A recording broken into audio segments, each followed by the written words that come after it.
Welcome back to the aphorism series. In this video, we are going to talk about the 20th aphorism.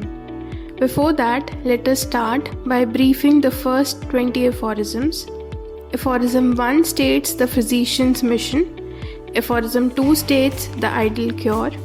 Aphorism 3 and 4 states the requisite knowledge of the physician. Aphorism 5 states the causes of disease. Aphorism 6 states the portrait of disease and unprejudiced observer. Aphorism 7 states removal of totality of symptoms. Aphorism 8 states the restoration of health. Aphorism 9 to 17 states the vital force. Aphorism 18 states the symptom totality. Aphorism 19 states how do medicines cure. And in aphorism 20, it is about the drug proving. Let us start by reading the 20th aphorism.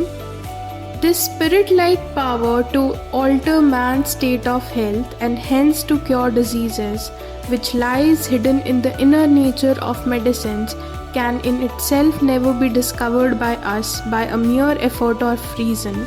It is only by experience of the phenomena it displays when acting on the state of health of man that we can become clearly cognizant of it. इस aphorism में doctor Hahnemann ने जो curative power है medicine की उसको spirit like power कहा है, just because उसे एक स्पिरिट लाइक फोर्स को या एनर्जी को ठीक करना है जो डीरेंज हो गई है, तो उसकी पावर जो मेडिसिन की पावर है वो भी स्पिरिट लाइक होनी चाहिए. It lies in the inner nature of the medicine. और जो कि हम कितनी भी कोशिश कर लें, कितने ही रीजंस लगा लें, कितना ही लॉजिकल माइंड अप्लाई कर लें, पर हम डिस्कवर नहीं कर पाएंगे अनटिल एंड अनलेस हम उसे खुद एक्सपीरियंस ना कर लें.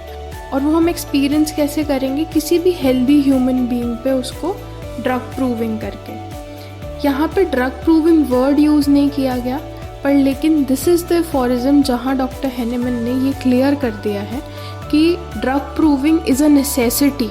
अगर आपको ये समझना है कि हमारी मेडिसिन्स काम कैसे करती हैं, किसी भी ड्रग का क्या इफ़ेक्ट हमारी बॉडी पे हो सकता है, या क्या उसके पैथोलॉजिकल एक्शंस हो सकते हैं, या क्या उसका मोड ऑफ एक्शन होगा, ये सब चीज़ें हमें तब पता चलेंगी जब हम इसे किसी हेल्दी ह्यूमन बीइंग पे टेस्ट करेंगे. अनलाइक द एलोपैथी में कभी भी ह्यूमन बीइंग्स पे टेस्टिंग नहीं होती. कभी भी ड्रग प्रूविंग टेस्टिंग जो होती है वो होगी तो एनिमल्स पे होगी, ठीक है.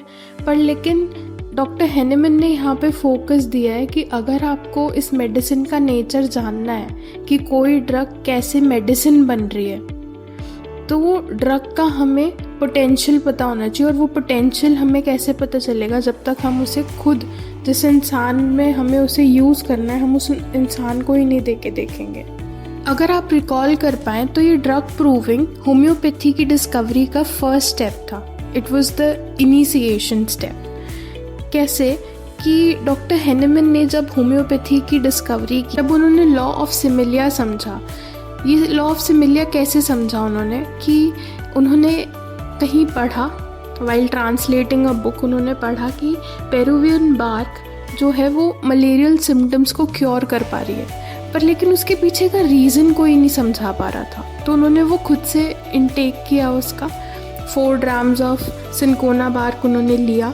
और फिर उन्होंने देखा कि जो सिम्टम्स मलेरिया में होते हैं वही सिमिलर सिम्टम्स उनकी बॉडी में आ रहे हैं due to the intake of Peruvian bark और सिनकोना बार्क. तो जो ड्रग एक हेल्दी ह्यूमन बॉडी में किसी भी सिम्टम को प्रोड्यूस कर सकती है, वही ड्रग उस सिम्टम को क्योर भी कर सकती है.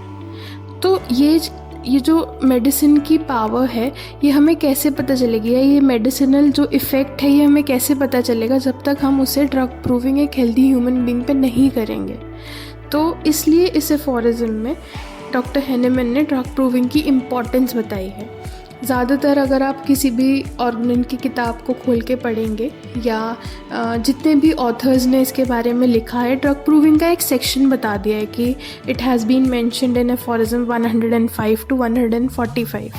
बट लेकिन डॉक्टर हेनेमन ने एफोरिज्म 20 में ही इस चीज़ को स्पेसिफाई कर दिया था कि it is only by experience of the phenomena it displays when acting on the state of health of man that we can become clearly cognizant of it.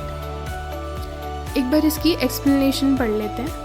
Dr. Henneman highlights the inherent challenge in comprehending the profound spirit-like power of the medicines to alter an individual's state of health and consequently to cure diseases.